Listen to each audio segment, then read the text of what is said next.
Hi friends, welcome back to our YouTube channel Bhavan vlogs.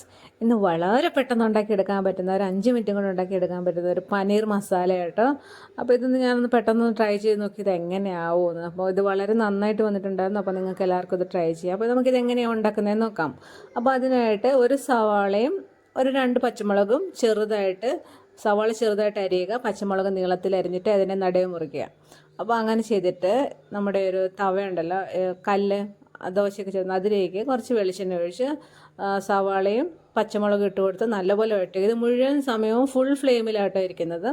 അപ്പോൾ അതൊന്ന് വഴന്ന ശേഷം അതിലേക്ക് ഒരു തക്കാളി, അതും നീളത്തിൽ കനം കുറച്ച് അരിഞ്ഞത്, അതും കൂടെ ചേർത്ത് കൊടുത്ത് ആവശ്യത്തിന് ഉപ്പും കൂടെ ചേർത്ത് ഹൈ ഫ്ലെയിമിൽ തന്നെ നല്ലപോലെ വഴറ്റുക. നല്ലപോലെ വഴറ്റുക എന്ന് പറഞ്ഞാൽ എപ്പോഴും ഇളക്കി കൊടുത്തുകൊണ്ടേ ഇരിക്കണം, കാരണം നമ്മൾ ഫുൾ ഫ്ലെയിമിലാണ് ഇട്ടേക്കുന്നത്.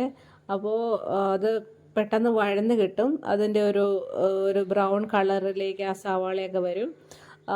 തക്കാളി പച്ചമുളക് എല്ലാം പെട്ടെന്ന് അങ്ങോട്ട് ഒതുങ്ങി വഴന്നിട്ട് നല്ലപോലെ പെട്ടെന്നായി കിട്ടും. ഏതാണ്ട് ഈ ഒരു പരുവം എത്തുന്ന സമയത്ത് ഒരു ടീസ്പൂൺ ഇഞ്ചി വെളുത്തുള്ളിയുടെ പേസ്റ്റും കൂടെ ചേർത്ത് കൊടുത്തു. അപ്പോൾ അതും കൂടെ ചേർത്തിട്ട് നല്ലപോലെ വഴറ്റി കൊടുക്കുക. എപ്പോഴും ഇളക്കി കൊടുത്തുകൊണ്ടേയിരിക്കണം, കാരണം ഫുൾ ഫ്ലെയിമാണ്. കുറച്ച് ഇങ്ങനെ പുകയൊക്കെ വരുന്ന പോലെയൊക്കെ വരും, എന്നാലും അതൊന്നും കരിയുന്നൊന്നുമില്ല. നമ്മളിങ്ങനെ ഇളക്കി കൊടുത്തുകൊണ്ടേ ഇരിക്കുക കേട്ടോ.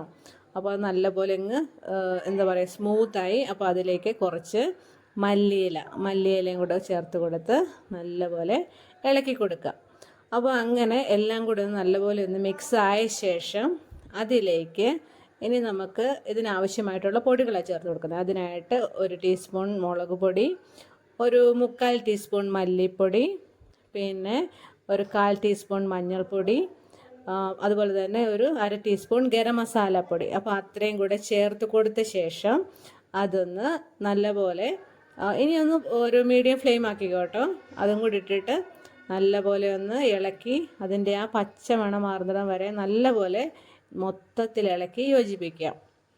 അപ്പോൾ നല്ലപോലെ ഒന്ന് മിക്സ് ആക്കി അതിൻ്റെ ആ ഒരു ശരിയൊരു മണം എല്ലാം മാറണം കേട്ടോ. അതിൻ്റെ പൊടികളിലെല്ലാം നല്ലപോലെ മൂത്ത് വരണം. അത്രയും നേരം വീണ്ടും നല്ലപോലെ ഇളക്കി കൊടുത്തുകൊണ്ടേ ഇരിക്കുക.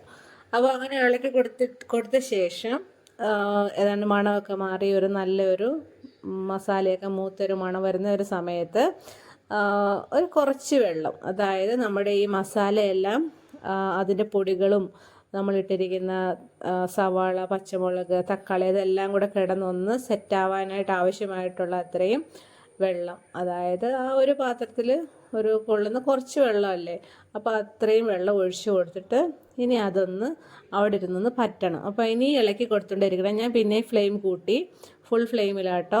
ഇനി അത് അവിടെ ഇരുന്നിട്ട് ആ ഒരു തീയിലിരുന്നിട്ട് ഞാൻ ഇളക്കി കൊടുക്കുന്നതുണ്ട്, മുഴുവൻ സമയം ഇളക്കുന്നുണ്ട് കേട്ടോ. ഇളക്കി കൊടുത്ത് അതൊന്ന് ചെറുതായിട്ട് പറ്റിയ ശേഷം അതിലേക്ക് പനീർ ചേർത്ത് കൊടുക്കണം. പനീർ ഞാനിവിടെ ഒരു 1/4 kg ഒന്നുമില്ല, ഒരു 200 ഗ്രാം അങ്ങനെ അത്ര ഒരു അളവിലാണ്. അപ്പോൾ അതിനകത്തേക്ക് മുഴുവനായിട്ട് അങ്ങോട്ട് കൈ കൊണ്ട് ഇങ്ങനെ സ്പ്രെഡാക്കി ഇട്ട് കൊടുത്തു. പിന്നെ അതിന് പതുക്കെ കേട്ടോ, കാരണം പനീർ പൊടിഞ്ഞു പോകാൻ പാടില്ല. അപ്പോൾ അങ്ങനെ ഒന്ന് അതിൻ്റെ മുകളിലേക്ക് മസാലയൊക്കെ ചുറ്റിനും ഇട്ടൊന്ന് ആക്കിയ ശേഷം അതൊന്ന് അടച്ചു വെച്ചൊരു 2 മിനിറ്റ് മാക്സിമം. അത് കഴിഞ്ഞിട്ട് അതിൻ്റെ മുകളിലേക്ക് കുറച്ച് മല്ലിയിലയും കൂടെ വിതറി കൊടുത്തു. അത്രേ ഉള്ളൂ, പനീർ വേഗം റെഡിയായി കഴിഞ്ഞു. നമ്മുടെ മസാലയെല്ലാം കളറെല്ലാം ആയി, നല്ല സെറ്റായി. അപ്പോൾ ഇനി ഒരു 1 മിനിറ്റും കൂടെ അതവിടെ ഇരുന്ന് അടപ്പൊന്നും ഇല്ലാതെ ഒന്നും കൂടെ ഒന്ന് സെറ്റാവട്ടെ. അത്രേ ഉള്ളൂ നമ്മുടെ എളുപ്പത്തിൽ തയ്യാറാക്കാൻ പറ്റുന്ന ഒരു പനീർ മസാല. ഇത് ഞങ്ങൾ വൈറ്റ് റൈസിൻ്റെ കൂട്ടത്തിലാട്ടോ കഴിച്ചത്. വളരെ പെട്ടെന്ന് വൈറ്റ് റൈസ് ഉണ്ടാക്കി അതിൻ്റെ കൂട്ടത്തിൽ ഈ പനീർ മസാലയും കൂടെ കഴിച്ചു. നല്ല ടേസ്റ്റായിരുന്നു, അടിപൊളിയായിരുന്നു. ഇത് ചപ്പാത്തിയുടെ കൂടെയൊക്കെ ചേർന്ന് പോകും, നല്ല അടിപൊളിയാട്ടോ.